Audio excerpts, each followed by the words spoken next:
So welcome to our Digital Opportunities webinar series. I'm Ann Byers, the Digital Equity Manager for the state of Nebraska. I'm with the Nebraska Information Technology Commission and Office of the Chief Information Officer. And we will be meeting on most Wednesdays at 11 a.m. Going into May or June. And the webinars provide an opportunity for us to learn together and to support state and regional digital equity planning efforts. Today's webinar will focus on access to digital devices. Please put your name in the chat. This will help us track attendance. If you would like to be added to our email list, please also include your email in the chat. We will be recording the webinar. A copy of the slides and a link to the recording will be available on the NITC's website.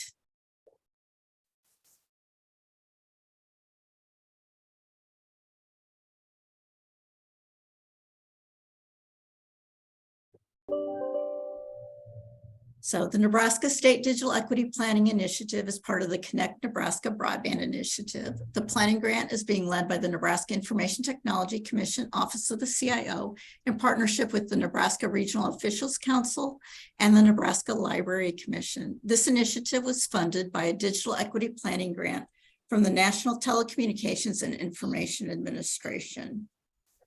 Recordings, slides, and links to resources are posted at broadband.nebraska.gov and nitc.nebraska.gov.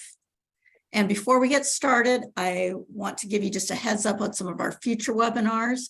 Next week on February 22nd, we'll be talking about broadband availability, mapping, and coordination of BEAD and digital equity outreach efforts. We'll take a week off on March 1st and have a bye week. And then on March, we will be talking about makerspaces and digital equity organizations with Michael Sowers from the DO Space, David Martin from the Nebraska Innovation Studio, and Christine Flyinghawk from the Center for Rural Affairs. On March 15th, we'll be talking about STEM and technology workforce development. Shauna Dorsey from the Nebraska Tech Collaborative, Andrew Wang from Prairie STEM, and Candace Miller from the AIM Institute will be our speakers for that webinar. And then on March 22nd, we'll be talking about the Affordable Connectivity Program. And Anthony Butler from the FCC will be there, and I will also be lining up some additional speakers for that. So, and before I introduce our speakers and I hand it over to them, I just wanted to share some of the statistics that we have for Nebraska for device ownership. About 7.2% households in Nebraska have no devices, but almost 21% only have one kind of device, one device. And it's really getting hard these days to do high-level tasks without a laptop or desktop of some kind.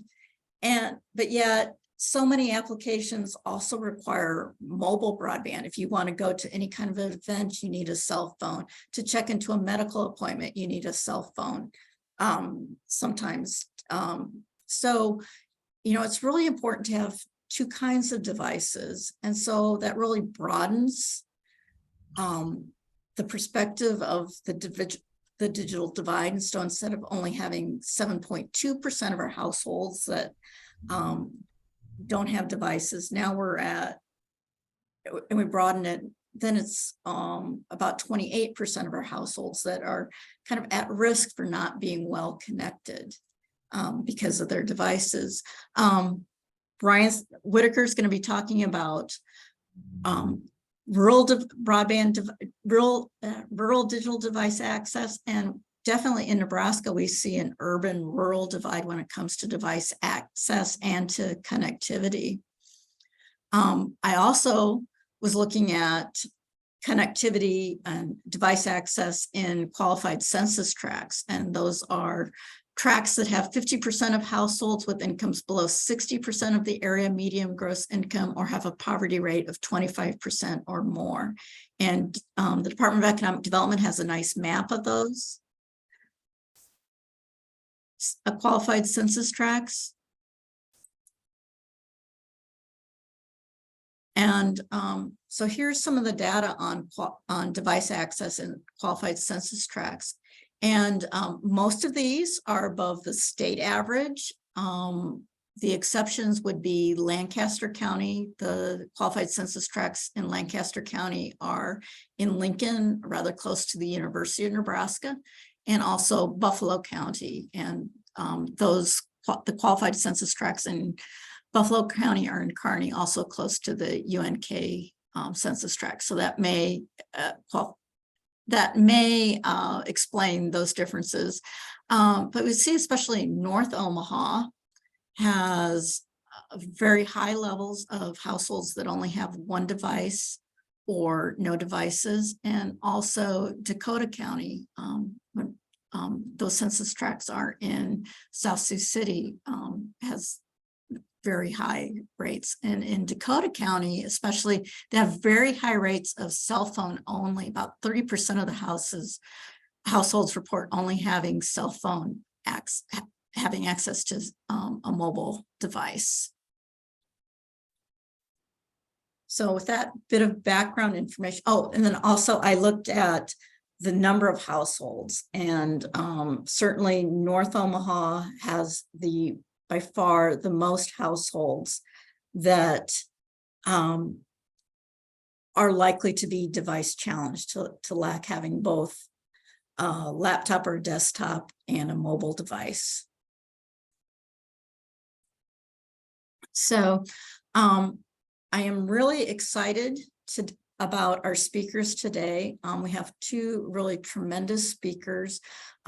Brian Whitaker at Oklahoma State University has been doing really great research on rural broadband access and rural device access. I've had the pleasure of meeting Brian at a couple meetings and conferences, and he's a delightful person. And so I'm very excited to have him, and he will be speaking first. And then we also have Beverly Lallam Taylor at the Digital Express at Metropolitan Community College. And I am just blown away by Beverly's vision and passion and all the great programs that are available at the Digital Express, and especially about their very innovative way that they are addressing the lack of devices and the need to repair devices. So she will be speaking second. So I'm going to hand it over to Brian.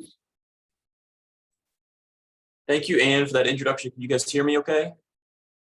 All right, very good. Do you want to go through the slides, Anne, and I'll just tell you when to advance? Is that okay, or would you rather me share my screen? I will just tell me when to advance them. Okay. Well, thank you, Anne, for that introduction. And I have to say I'm a little jealous because I see you guys have 24 participants on this call in Nebraska. And frankly, we're behind the curve here in Oklahoma. We're just now getting to the point where we're setting up our digital equity program, and we have kind of a core group of maybe 5 or 10 people that are really, delving into this issue. But it's really great to see this broad participation, and those slides that Ange set up for us were great. You guys have a great resource in her, showing you where to get the data and breaking it down and showing you where the work could potentially be done. So thank you for this opportunity to come speak. For those of you I haven't met yet, my name is Brian Whitaker. I'm a professor here at Oklahoma State. And this report I'm going to talk about today was in partnership with Digitunity, who has done some great work on the digital device gap and what we can do to try to address that. And they really kind of approached me because my role here at OSU is very much focused on rural community development. So I do spend a lot of time in the locations like you see on the front of the report there with rural ag, the industries that are in rural communities. And they kind of said, we know the issues are different in rural locations. Can you help us kind of summarize that and help people think about the things they need to consider as we go through this whole digital equity planning process that everybody across the country is going on. And so the purpose you can see there is really to kind of raise awareness of the specific issues that rural areas face. And I know you guys have more than your fair share of rural areas in Nebraska, and we'll talk about that here in a second. And so as I researched this thing, I basically came across and I kind of summarized them, the main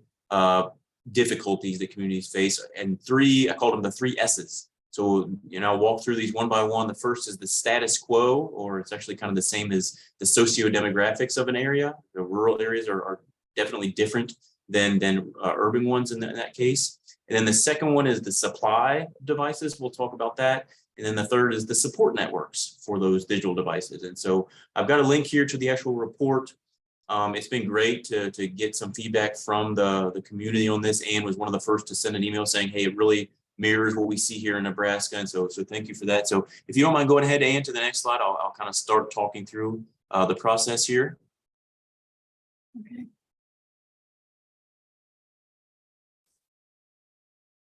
So, and you can go ahead and tap one more time there, and I think I've got some animation on this. Why should we focus on rural? As you guys are probably aware, the Digital Equity Act specifies that you have to discuss these quote unquote covered populations.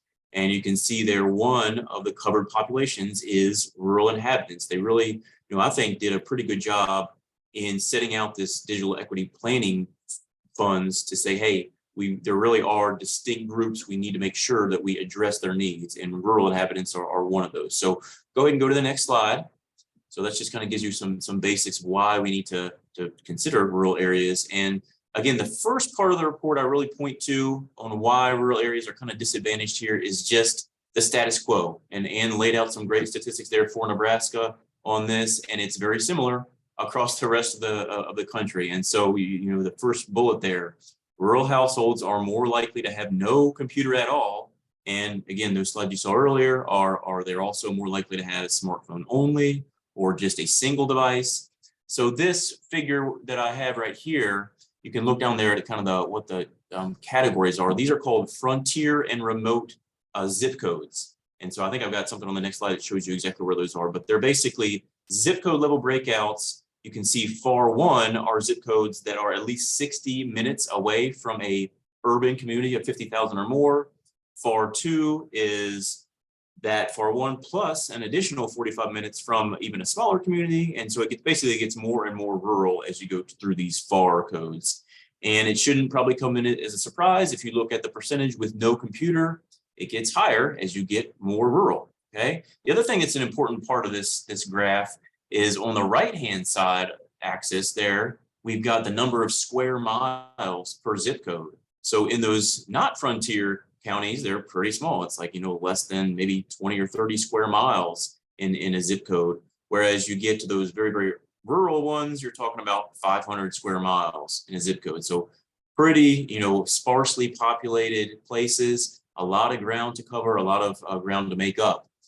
So this first kind of status quo not only focuses on, we have a higher percentage of households with no computers, but we also have more ground to cover. We know those rural areas are more likely to have elderly citizens, disabled citizens, people with lower education. So there really is an uphill battle on addressing this kind of status quo issue for rural areas. I think on the next slide, and I've got the actual FAR maps, those frontier and remote codes. You can see there on the left is FAR level 1. So you can see the ones that are classified as FAR, and there's quite a few there in Nebraska. So those are zip codes that are at least 60 minutes away from that urban area of 50,000 or more. And then there on the right is just another example. This is FAR level 3. So it's the remote areas that are at least, I think it's 30 minutes away from even a community of 10,000. And so again, you guys can see how you fare there in Nebraska. I had a couple people from other parts of the country say, can you pull this data, specifically for our state? And I had a buddy in Indiana. There's like one zip code that's classified as FAR in Indiana. So there in Nebraska, there's certainly a lot more where this issue holds. And in the charts that I put together are definitely applicable to what you guys have going on there in Nebraska. So that's kind of the first bullet that I wanted to highlight, kind of that status quo. Go ahead and go to the next slide. The second issue is supply. So where do we get devices that we could potentially distribute to people who need them? Well, in rural areas, there's fewer businesses, and not just fewer businesses generally, which are an important source of donated computers. I know you guys may have talked about this, but there are a lot of programs that take old computers from businesses and refurbish them and send them off to people that need them. We have a couple of those in Oklahoma, but they're urban focused. We don't have those kind of programs in rural areas. So there are fewer businesses generally, but there's also the industries that rural areas tend to specialize in don't use a ton of computers. Okay, ag, you might have one computer at the farm household, but we don't have, finance dominant industries where we have a whole buildings full of computers that get old after 3 or 4 years and they're looking to renew them. So it is challenging to find those device replacement in terms of supply. I think I got one more slide on here and for the next one. And this is just a very similar chart that looks at those FAR codes again. And this is the percentage of eligible households that participated in the ACP program, which I'm sure most of you all are familiar with. And there's a couple of reasons why the participation rates are lower in the ACP. And that is they typically have fewer providers that are even going to offer the ACP program to their customers, and just general knowledge about what the ACP program is, trust in the ACP program. There actually is data on the devices that you can get through the ACP program.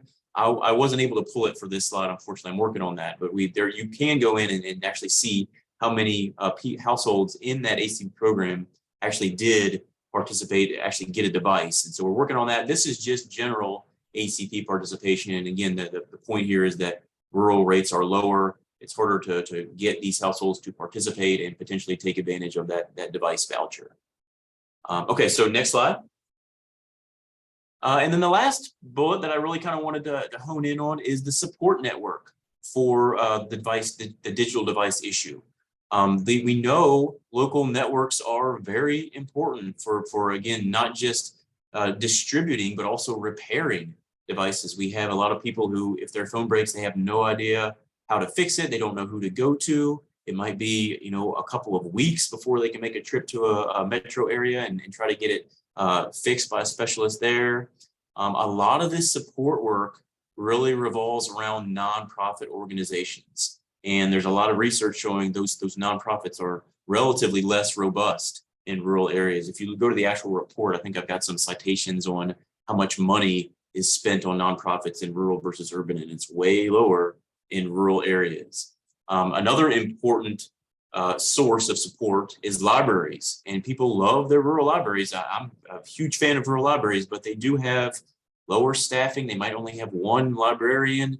They don't have a lot of specialists running around that can help people on a kind of on-demand basis, and they certainly don't have IT specialists that can focus on a lot of the issues that people bring. So there's a lot of reasons why the support issue is more difficult in a rural location.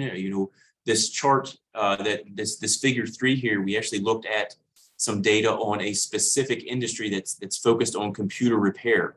So it's a very detailed, I think I've got that NAICS code there is an industrial classification code. And so this one is very specifically focused on computer repair. And you can see there in urban counties, most of them have computer repair jobs in their county. In completely rural counties, the vast majority have nobody that's focused on computer repair. And that's probably not going to come as a surprise. These are very rural places, less than 2,500 total population. There's not a whole lot of IT specialists in these tiny rural towns of less than 2,500.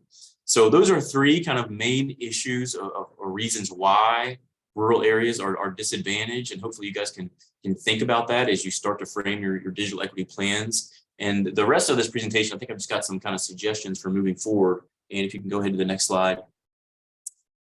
So yeah, here's a great, Ann sent me this email almost immediately after the report came out and said, look, I pulled the data for Nebraska. It's very similar to what she showed earlier. And I think I've got some animation on this slide too. And if you want to hit it twice, the first one there is, yes, there's this big gap in this desktop or laptop ownership, right? We got a 10 percentage point higher gap for urban counties, right? They're the ownership rates there are 80%, only 73% in rural. So there's some additional ground that needs to be made up there. I think I've got one more animation here. Yeah, this percent with one or no devices. Again, a 10 percentage point gap. We got a quarter of all households in rural counties don't have either any device or just one device. And you can look down there also, and I looked at smartphone percentage of households with a smartphone. It's actually higher in urban counties. So again, 20% of households in rural locations don't have a smartphone. And like Ann said, if you go anywhere today, you really are very dependent on that smartphone. Signing in for a medical appointment. I went to an urgent care center for one of my kids just a couple weeks ago, and they said, "Oh, you can't sign in paper. You have to sign in on your phone." And I was like, "What?" But that's more common nowadays. So really reaching all these places is going to be even more difficult for rural counties. So again, thank you, Ann, for sending this, and the data you showed earlier is even better. You kind of broke it out a little bit more thoroughly geographically. So thank you for that. So next slide. So the report kind of wraps up with this. I think this is actually the last slide that I have. So what can we do? We've heard about all these problems that rural areas face. What is there any kind of silver lining? What can we take away from this? And the two kind of main recommendations that I came up with are that yes, you can still do this. You can still support digital device ownership and help with that issue in rural America. And so even though there might not be as strong as a nonprofit presence in rural America, there's a lot of other support networks. And again, the report kind of lays out rural America has a strong history of supporting each other, coming through when people need help. And so if you think about things like religious organizations, quilting clubs in rural America, the FFA in rural America, farming cooperatives, these are all sources of support networks that can help with this issue. So I want you to kind of think about who those might be. Again, that great chart that Ann had earlier about the specific census tracts. Some of those are very low population, but I'm willing to bet there are some civic organizations in there, maybe not a formal nonprofit, but a local, the parent teacher group, the support network for the local school. They may have contacts that can be helpful in this type of work. And so that's kind of the first recommendation, is to figure out what is in these rural locations. And I would be willing to bet that at least some people there are interested in this issue and can potentially help with it. The second one is to really think about how you can build linkages between rural locations that lack some of these resources we talked about and urban ones where they do have that specialty and technology expertise, and how they can kind of benefit from each other. So again, I kind of lay out, once you do put the effort into establishing some kind of linkage, there really is a mutual beneficial relationship that's possible. So if you don't have a great repair option in a rural community, find the closest one that could do it. Maybe it's 60 minutes away, maybe it's 80 minutes away. And if you're able to make regular trips, maybe it's only once every couple months, you go to this urban location and get the devices repaired and potentially redistributed back in rural communities. That benefits the urban business. They get more customers, more potential revenue, and it also benefits those rural communities. They could potentially get some donations from that urban business. They got this point of contact for repair. So we talked about that. We also talked about the potential for, the report talks about the potential for doing some, maybe Zoom workshops for people in a rural community that are interested in learning how to refurbish a device. Maybe the urban people can help them with that, and again, generate some business or just knowledge transfer that way. And so I don't have any silver bullets, or you guys are going to take and apply this to every community in rural Nebraska, but hopefully it gives you some ideas to think about. And I think that's all I've got. Okay, well, thank you, Brian, for that great presentation. I think we have time for maybe one question or comment before we move on to Beverly, and then we'll have more questions and time for discussion after Beverly's presentation. So Taylor, were there any questions in the chat?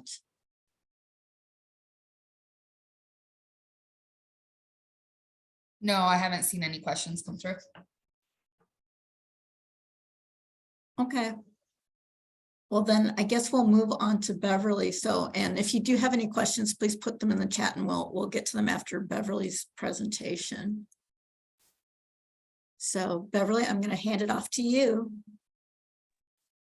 All right. Thank you so much, Ann. I really appreciate your time and energy on this, and thank you for the invitation. So I am Beverly Wallen-Taylor, Director for Digital Express here at Metropolitan Community College, located on the historic Fort Omaha campus in North Omaha. So let's go ahead and go to the next slide. So Digital Express, what is it? this is really a place where we have seamless services and programming for students and community. So it is designed with a technology focus to bridge the digital divide. This is a place that is located, like I mentioned, on a college campus, but we are open to everyone. You do not have to have an affiliation with the college to come and access our facility, our resources, our services, our technology. We've got 13,000 square feet. We're located in the heart of North Omaha. I would be remiss if I didn't mention that, North Omaha is an area that has been redlined. North Omaha is an area where we have high rates of poverty, high rates of folks that have needs that, go beyond what Digital Express can solve. Yet we are working here to assist the community with a help desk that provides software and hardware assistance. So I'm going to talk just a bit about Digital Express, what it is, what we do. Next slide is a picture of the promotional material that we have. The number one concern for me when hiring staff was making sure that I had staff that were able to use empathy, were able to be customer focused, right? We have folks coming in. This is a place that's accessible and open to all. And we really need to make sure people feel like that is true for them as they come into our space. So I have staff that are approachable and that are here to serve. And when I say this is a place for technology, I mean basic technology, support, questions, help, right? This is the place where you come and you ask questions that maybe you think are silly questions, or maybe you think they're dumb questions. But I'm here to tell you, a lot of people have a lot of basic questions, and we're the place that we can help solve those questions. So we go to the next slide. The vision statement for Digital Express really is to provide digital, academic, and cultural resources in an inviting and accessible space to engage not only students, but the community in a transformative, innovative, and engaging experience. So the cultural resources part is significant here because as we come in to North Omaha, we have a lot of people of color that live in North Omaha, right? And when we were listening to community feedback and gathering information on what would help the community in this space, people want to see people that look like them. People want to see and want to understand that we are in North Omaha. And so one of the things that we've done to be culturally, a good steward of that feedback is to put all of the art that we have in the Digital Express. Everything is North Omaha centric. We're working on an exhibit now for North Omaha musicians. We want to make sure people understand the rich history of the place where they are when they come into Digital Express located in North Omaha. So customer service, like I said, is paramount. It's really important that we help create a feeling of belonging. We want everyone who comes in to feel comfortable and to feel like they want to come back. We're really trying to create something like a third place, right? Where your first place is your home, your second place is your work, and your third place is a place you can just go and be. We're not asking you to buy a hamburger. We're not asking you to buy a coffee. You don't have to spend money. You come in and you just spend time, right? We wanted to make sure that we were building community relationships, that we were working on really figuring out what the need was. Networking was essential with that. And then community feedback sessions at the beginning of the process was how we started and how we knew what direction to go in, but those are continual. We can't do this project without the help of our community. So let's go to the next slide. This is a picture when you walk in. This is our main entry point into our facility. Building 10 is primarily an academic building. And so we have a lot of students in our space. We've got IT programs here. We've got nursing programs here. We've got art programs here. We have all the labs for the Fort Omaha campus. All the science labs are located upstairs in this facility. So primarily an academic building, yet this is a place where we envision K through 12 populations, where we envision older adult populations coming in, using our resources, mingling with our students, and really creating that multi-generational use space. At the core of what we are, and Brian, this goes back to something you were saying, is we are a library. We are a digital library. You're not going to walk in and see a ton of books. We do have some book displays up right now for Black History Month, and we'll have a book display, but you're not going to see a ton of books, but it's that social infrastructure piece that helps to fight inequality, right? That's what we are at the heart of Digital Express.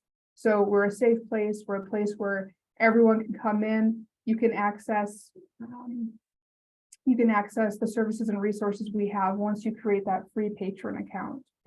So let's go to the next page because I'll kind of explain it. So our space is beautiful, but that's not what it is, right? So we're trying to marry technology and people, right? Oftentimes people think technology is hard, I can't do it. But if you have patience with folks, if you can walk them through it and help them understand they can do it, that's more important than what our space looks like. Yes, it's beautiful, but that's not what we're going for here.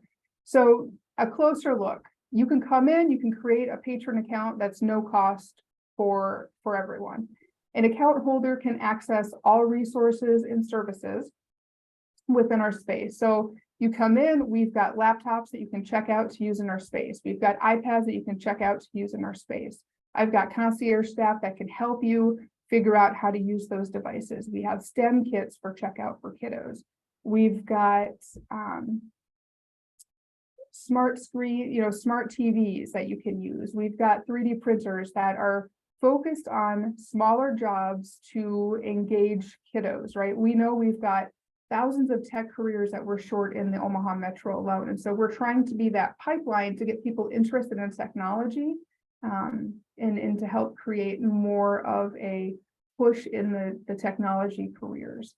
So you walk in, we have a welcoming concept with a focus on basic technology help. We have people come in, lots of older adults come in and they say, I just got a smartphone, how do I use this thing? Or how do I know who these people are on Facebook, right? We help with everything that's basic. So we'll help with your YouTube channel. We'll help figure out how to set up an email account. What's the difference between a username and a password? How to stay safe online, right? We know that there are folks who need to understand the anatomy of a mouse, like how to use your mouse, what a computer is, right? Basic stuff. We can help with all those things. But it's again, that welcoming, that feeling of belonging, that feeling of we're so happy you're here and we're so happy we can help you. We also do programming to engage community as well as students. We have all the technology access I mentioned with the focus on each of those age ranges. So we have Kinderbots for really young kids. We have the 3D printer for maybe high school kiddos. We have esports machines for folks who want to play esports competitively. We have a Cricut maker, so you can come in here and cut wood and leather. We've got those devices, but we also have the staff who can help you to feel confident in using those resources. The digital library resources. So if you come in here to create your free patron account and you are a resident of Douglas County and you do not have an Omaha Public Library card, we can help you get an Omaha Public Library card. We have a partnership with OPL. We can also get you access to our MCC library materials, which includes audiobooks, ebooks, and Canopy. So if you want to come in here, check out a laptop, and then you can stream a movie off of Canopy in our space. And that's not going to cost you anything. We also have book drops here. So if you want to have your library book from Omaha Public Library sent here, you can pick it up here, you can drop it off here. So we're trying to be as convenient as possible. We have family rooms, right? So it would be incongruent of me to say, hey, bring your kids in if we didn't design a space for them. We have 2 rooms that are specifically reserved for folks that have kiddos with them. You bring your child in. The hope is that the responsible adult, whether that's mom, dad, grandma, grandpa, aunt, uncle, whomever, they're able to do what they need to do in the space, and we can keep the kids entertained. We also have basic antenna TV channels. So if you want to watch PBS, you can watch PBS in those rooms. We have Nintendo Switches. So if you want to play Switch, the kids can play Switch. So we've got some things to keep them entertained. We also have kids books because we are a library. So we do have physical copies of kids books. We have coloring pages, all those things. We also have technology repair. So, when we were looking at what does the community need and listening to community feedback, we heard a few things loud and clear. One was we need spaces to rent in North Omaha. We've got that, and I'll show you what that looks like. But another one was technology repair. We may have a device, but if it breaks, it's expensive to repair it. So I'm going to talk about that too. Let's go to the next slide. So project goals, we wanted to be creating an active, engaging space that allows collaboration and quiet. We wanted to be accessible. We wanted to provide human and digital assistance to reboot knowledge and skills. We wanted people to explore information and technology, and we wanted to inspire creativity and innovation with access to digital resources and tools. And we wanted to engage communities in activities and learning that's educational. So if we go to the next slide, I can show you maybe here. So this is the front door. So when you walk in, this is where you are. Reception area here. So we're greeting you, we're saying hi, we're so happy you're here. Thanks so much for coming in. As people move through the space, we've got 126, 127, 128. These are our huddle rooms that you can reserve and check out. We've also got some smaller huddle rooms up here, 140 and 141. We have the student and community engagement space. I just wanted to highlight that just for a second. So we are trying to be a bridge, right? So we want to make sure that we're listening and that we hear what community members need.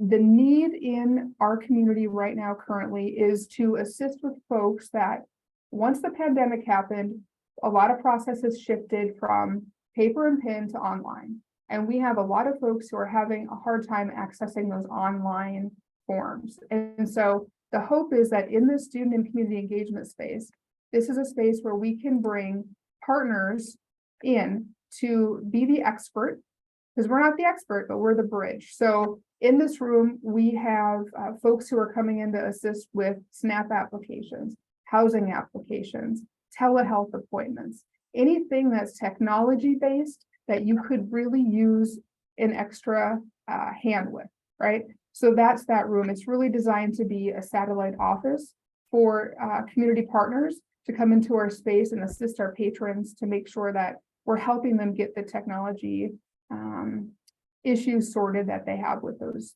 service areas. So that is that, and the family rooms are back here. 111 and 113, those are our family rooms. We also have a traditional quiet zone because we are a library, but lots of other fun spaces too. So let's go to the next page here. Ooh. Sorry, I didn't realize it would go to the next page. Ignore my scribbling. So this is the jewel in the crown of what we do.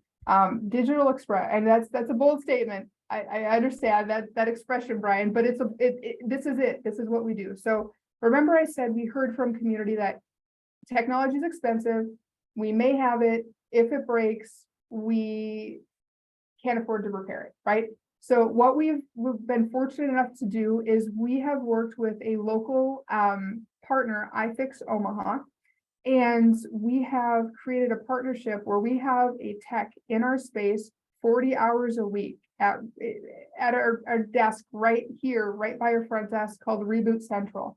And this is a place, again, open to everyone in our community. You come in, you bring your device, and whether it is a phone, a laptop, a tablet, anything with a chip, and that device is repaired at cost of part. So this is open to everyone in the community to access, but it's more than that, right? So we're trying to be convenient. You can book your appointment online, you can walk in. It's more than that though, right? Because we know, let's go to the next slide. We know that we have a gap in providers. We have a lot of folks who need their devices repaired, and we don't have enough techs. And so what we've been able to do, we've become the first college in the nation to offer WISE certification. And WISE certification was created by CTIA, which is the trade association for the telecommunications industry. And so CTIA, they're like the mouthpiece for all of these original equipment manufacturers like Apple and Google and Verizon and Samsung. And they created a training that is the creme de la creme, right? This is the training that if you are WISE certified, you are the best of the best. And This was created right before the pandemic, and because of the pandemic, it didn't really go anywhere, right? But we have been fortunate to become the first college in the nation to offer this WISE certification in-house. And so this program is running entirely through our Digital Express. We will have a 1-week boot camp.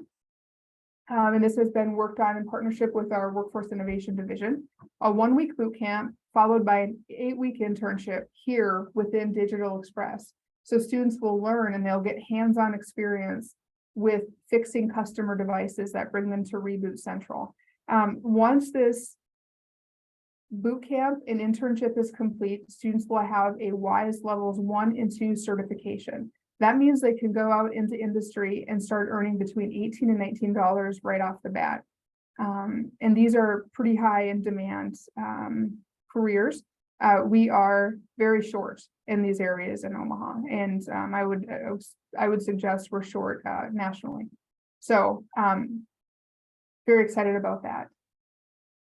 I think that is what I have. So my last slide was just questions. And I put my contact information out there. If you want to check out Digital Express on the website, really wanted to just highlight this is a place for everyone, and it's basic help, and that's perfect. We know that we have folks who need basic help, and that's why we're here. The other thing I didn't mention about Reboot Central and iFix Omaha is that they help with any hardware and software issues too. So we see a lot of cases where folks bring in really old devices like 15-year-old laptops, and they don't know what to do with them because they're not really working. And sometimes we can get them fixed to the point where they can function. And sometimes we need to, do some software updates. Any amount of time we spend is free. And so there's a lot of times where people walk in, they're here for 3 hours and they pay nothing, but they leave and they have a device that's working. So we're pretty excited about what we've done here at MCC's Digital Express. That's all I have, Anne. Okay, well, thank you, Beverly. Any questions? I have a question.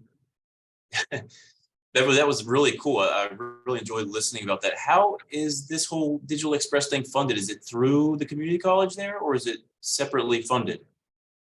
That's a really good question. So we have been the lucky recipients of a donation. And so there was a donor who gave money to refurbish the building. And the college has put money in kind for the personnel and the budget. So it's in tandem. But we do have college funding and budget. Do you have a wait list for individuals coming in to get their devices repaired? So we just opened in December. I failed to mention that. We just opened in December, and believe it or not, we don't have a wait list. I think once word gets out, it'll get busier. Our Saturdays are starting to pick up because we do have, if we're truly a community place, we need to be open when community needs us to be. So we have night and weekend hours. And right now it's pretty easy to get your device repaired. But eventually we will have those students who are doing their internships who will be helping to shoulder the load of repairing those devices. So the hope would be that we hire some of those students to work here as our capacity starts to dwindle because we have more devices to repair than techs to repair them. We're also hoping in the next year to add a few different certifications like PC repair and tablet repair that are now being in the works through the CTIA trade group. What type of marketing campaign, outreach campaigns are you guys, in the works of to really get yourselves, identified by the community to increase your engagement? What's that plan look like over the next few months to ramp up your engagement? Yeah, that's a great question. So we're working with a company called Clark Creative, and they've gone and done a bunch of social media marketing. We've had a bunch of interest from local news stations. So we've done lots of interviews on local news, local media. And we've just received hot off the press a brand new pamphlet. And so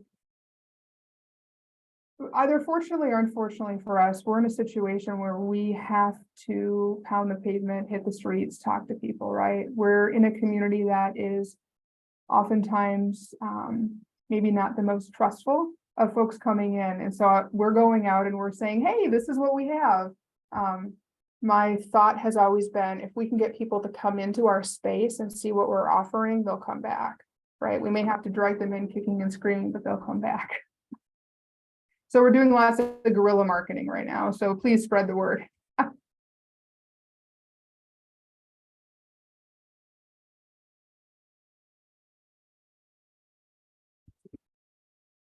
Are you targeting specific populations currently, or is it still focused on just a wide reach? You know, when we talk about with the digital equity planning, we have the prioritized population groups. Is there anything that you can garner from that as far as a way to maybe hyper focus your outreach and marketing campaigns towards addressing specific needs being met to those population groups? I think one of the benefits that we have being in North Omaha is that we have some pretty strong community organizations. And so we've been relying heavily on our community organizations for feedback along the way and to share the message of we're open, come on in and use our space. We're also working with different faith leaders to spread the message as far and wide as possible. Yeah, it's really relying on those community groups. And we have about 4 to 5 dozen that we're actively working with, which has been helpful. But I would take any and all advice anyone has.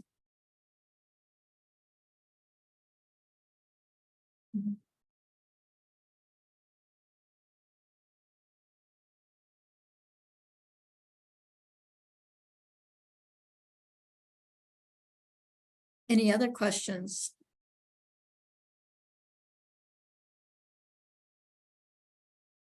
Well, I have just a general question for Beverly and Brian. What kinds of, advice, I guess, would you give to this group as Nebraska is working on our state digital equity plan? Or Well, I guess I'll jump in first, and I think you guys have a pretty good leader there, and kind of showing you some things to think about. But she already provided some information on specific, at least from my perspective, rural places that were pretty disadvantaged from a device standpoint, right? And so I think you guys could try to reach out to some of those specific areas and consider some of the things that I talked about. So if you wanted to put together a plan to address people in Buffalo County versus, I can't remember what some of the other counties were, what are the resources on the ground that you could potentially use there? They're probably not going to have a great place like Beverly's, right? They're going to have a lot more reduced resources, but maybe they can leverage some of that. Maybe you can build a relationship with those places and think about what, again, nonprofits or religious organizations are in those communities that you could potentially partner with for a lot of this work. I think what Beverly just said about reaching out to different groups is exactly what you should do in rural areas too. It's just slightly different. So I think that's really good advice generally. I think the answer that I would say to add to Brian is sometimes I think we know best, right? And so making sure that we reach out and have conversations with the folks that we're trying to serve is really important. I've often found that when I surround myself with people that, have knowledge of the situation and I just listen, we can figure out some solutions that I never would have come up with on my own.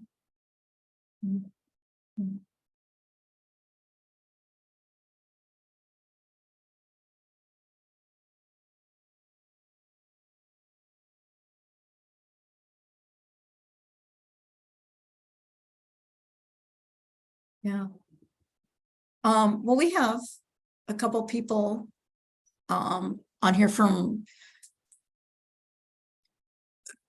areas of the state that are would be considered frontier.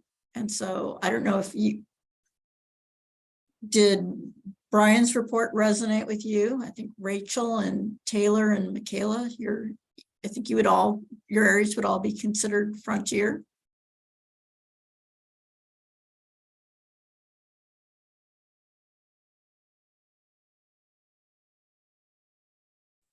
Yeah, definitely a little bit more frontier out here in Ogallala, and that's some great information to spark some thinking, I guess. I don't know. Just out of curiosity, Taylor, how far away would a place be that has some of these resources we're talking about, like a place that could do device repair or refurbishment or something like that? Is it an hour away, more than an hour away? Yeah, so I'm in Ogallala and there's minimal options here. I mean, we have a Verizon store, and some things like that. So if you have Verizon, you're good to go. But in Vieiro, I think, other than that, you'd have to go to North Platte, which is about a 45-minute drive, and even that can be limited. And then you're looking at Kearney, Grand Island, so 2 to 3 hours. Oh. Yeah. Yeah, if you have computer problems, we have a local retired vet that runs a shop, but even that's kind of limited, and you'd probably end up in Kearney or Grand Island if it's a serious problem. See, that's the local resource I was talking about, that retired guy down the road that nobody really knows about, but he can do Right. stuff. Yep. And the other option I think is important in rural communities like that is, the library. I mentioned the library. A lot of times that's people's first resource, is they say, well, I don't know a whole lot about this film, but I bet somebody at the library does. And so maybe, asking that vet to help people at the library with some basic stuff. Yeah, and so that they just remodeled their library a couple years ago, and it's absolutely gorgeous, but it's definitely got the elder population kind of in charge of it. So try to say that gently. maybe not the most tech savvy, but Right. and again, even building that kind of intergenerational help network for the library is important too. So maybe try to get some schools involved. There's the kids Oh, that are great with this stuff. So Yeah, any kind of a partnership there that would be a good option too. absolutely.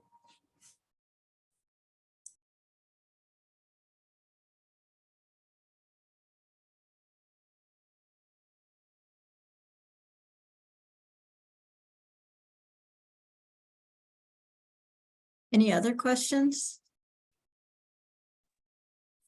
I would just make a statement kind of following what Brian was talking about there with Taylor. I think, Rachel and Michaela would probably echo this, and most representatives from the districts, that when we talk about working with the most rural constituents that we have, even those of us like in Buffalo County, where I'm in the center part of the state, and we have the Tri-Cities of Hastings, Grand Island, Kearney, that are kind of our hubs. That's still oftentimes, an hour drive for a lot of our constituents that live in these most rural communities that need tech assistance, that they're, to Taylor's point, there might be that one-off, person in town that's a little bit tech savvy, but they're not necessarily in a capacity situation to create necessarily a business or a service around being the go-to person in town, right?